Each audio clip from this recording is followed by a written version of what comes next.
Lorry ஓட்டி ரொம்ப tired ஆயிடுச்சு, சமைக்க முடியல. ஹோட்டலில் போயிட்டு சாப்பிட்லாம். குஜராத் சைடெல்லாம் நிறைய ஹோட்டல் இருக்குது இல்லையா, லாரிங்கெலாம் நிப்பாட்டி சாப்பிட்றதுக்காக ஒதுக்கிது வேறு. ஹோட்டலில் நிப்பாட்டி சாப்பிடுவோம்.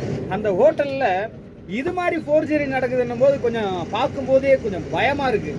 நம்ம போன உடனே பன்னீர் டிக்கா கொடுங்க, பாலக் பன்னீர் கொடுங்க, பன்னீர் மசாலா கொடுங்க அப்படின்னு சொல்லிட்டு பன்னீர் வெரைட்டியில் வாங்கி சாப்பிடுவோம். அந்த பன்னீரில் ஏகப்பட்ட கலப்படமா. அது இன்னைக்கு வைரலாக நியூஸ் பார்த்தேன். அந்த ஒரு வீடியோவும் தமிழ்நாட்டிலையும் நிறைய பரவிட்டு இருக்கு. இங்கே என்னடானா அது ஒரு நல்ல ஒரு வைரலான நியூஸாக போயிட்டு இருக்கு.